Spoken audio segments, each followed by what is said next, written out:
মঙ্গলবার দিল্লি যাবার আগে হুগলির ঐতিহ্যবাহী তারকেশ্বর মন্দিরে পুজো দিলেন রাজ্যের নতুন মুখ্যমন্ত্রী শুভেন্দু অধিকারী। এদিন মুখ্যমন্ত্রীকে ঘিরে কড়া পুলিশি নিরাপত্তা থাকলেও তিনি সম্পূর্ণ সাধারণ ভক্তদের মতোই লাইনে দাঁড়িয়ে মন্দিরে পুজো দেন। এদিন তারকেশ্বর মন্দিরে আসার পথে বালিগুড়িতে এক অভূতপূর্ব দৃশ্যের সাক্ষী থাকলেন স্থানীয় মানুষ। রাস্তার অনুগামীদের ভিড় দেখে আচমকাই নিজের গাড়ি থেকে নেমে পড়েন মুখ্যমন্ত্রী। সেখানে উপস্থিত সাধারণ জনতার সঙ্গে জনসংযোগ সারেন তিনি। তারকেশ্বরে পুজো দেওয়া এবং দলীয় বিধায়কদের সঙ্গে বৈঠকের কর্মসূচি শেষ করে আজ অর্থাৎ মঙ্গলবার সন্ধ্যায় দিল্লির উদ্দেশ্যে রওনা দেবেন মুখ্যমন্ত্রী শুভেন্দু অধিকারী। মুখ্যমন্ত্রীর এই ঝটিকা সফর এবং সাধারণ মানুষের মাঝে নেমে আসার ঘটনাকে কেন্দ্র করে হুগলি জেলা জুড়ে দলীয় কর্মী সমর্থকদের মধ্যে ব্যাপক উৎসাহ উদ্দীপনা দেখা দিয়েছে।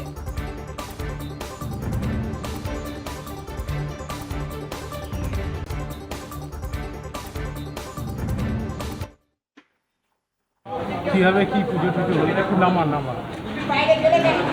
তারকনাথে পুজো রীতি অনুযায়ী বা ওনার কাছে পুজো দিতে গেলে যা যা উপকরণ লাগে সব উপকরণ দিয়ে উনি পুজো দিয়েছেন। যেভাবে গঙ্গা জল, দুধ, ঘি, মধু, চিন, পঞ্চদ্রব্য যা বোঝা সবই দেওয়া হয়েছে। ফল মূল যা যা লাগে, বস্ত্র সবই দেওয়া হয়েছে।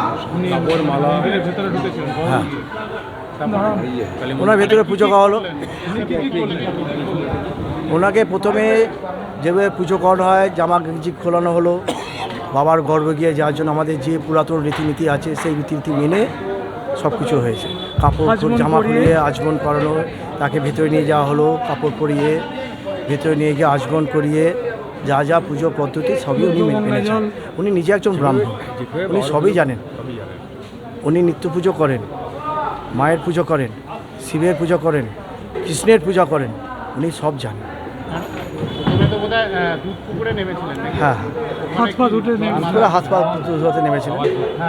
বাবা দুধ পুকুরে নেমে হাত পা ধোয়ানো হয়েছিল। হাত পা ধুতে হবে তো, বাবা জুতো পরে এসে হাত পা ধুতে হবে তো, উনি জানেন সেটা। ওনাকে হাত পা ধোয়ানো হয়েছে, হাত পচানো হয়েছে, বাবার ঘরে নিয়ে যাওয়া হয়েছে। যেভাবে পুজো হয় সেভাবেই হয়েছে। সাধারণ যাত্রী যেভাবে পুজো করেন সেভাবেই পুজো করেছে। মানে আলাদাভাবে বিশেষভাবে যে উপচারে পুজো করা, যে উপচারে পুজো হয় সেই উপচারই হয়েছে। দীর্ঘদিন ধরে রয়েছে, এর আগেও অনেক ভিআইপি।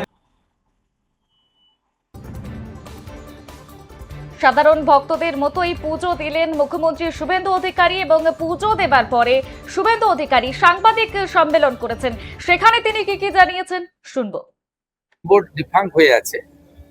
আমি আজকেই মাননীয় মন্ত্রী অগ্নিমিত্রা পাল এবং প্রধান সচিবকে নির্দেশ দেব যে এখানে একজন এডিএম আছেন অনুজ প্রতাপ, তাকে আমরা প্রশাসক করছি। যেহেতু শ্রাবণী মালা সামনে, শ্রাবণী মেলাকে কেন্দ্র করে এবারে সরকার এই বাবা তারকনাথের তারকেশ্বরের যে পবিত্র ভূমি, এর যে শ্রাবণী মেলায় যে ভক্ত আসেন, তাদের জলযাত্রীরা আসেন, তাদের সুবিধার জন্য একটা বড় ব্যবস্থা নেওয়া হচ্ছে। এবং আশু তারকেশ্বর মন্দিরকে কেন্দ্র করে আমরা কিছু কাজ করব। প্রথম তো ওই পবিত্র পুকুর পাড়ে সব রং করে রেখেছে, রঙের কালার তো পরিবর্তন আগে করা দরকার। ওগুলো ঠিক আধ্যাত্মিক বা সাত্বিকতা বা আমাদের সংস্কৃতির সঙ্গে মানানসই রং নয়, ওটা আগে করতে হবে। চোখে লেগেছে। হাতে সংবিধান নিয়ে হাঁটছে, বলছেন পশ্চিমবঙ্গে গণতন্ত্র বিপন্ন। আমাকে কি একটা ছবি পাঠিয়েছিল, এত দুরাবস্থা আমি জানতাম না। এত দুরাবস্থা, এক ঝুড়ি লোক, 150টা লোক আসেনি। আপনারা তো সাংবাদিকরা গেছেন 200 জন, আপনার 200টা সাংবাদিক না থাকলে তো আর করুণ অবস্থা। তারপরে রাজ্যসভা লোকসভা মিলে এতগুলো এমপি, শুনলাম 3টে এমপি গেছে, 6 জন এমএলএ গেছে। ও দলটার অবস্থা ফলতার মতো হয়ে গেছে। কোন বিধায়ককে 20 বার পর্যন্ত ফোন করছেন যুবরাজ, সেই দলের কোট আনকোট, যে তারা অসুস্থ শুনেছিলাম। মনে করেছেন অসুস্থ হলে ফোন করা যায় নাকি? স্যালাইন টেলাইন কিছু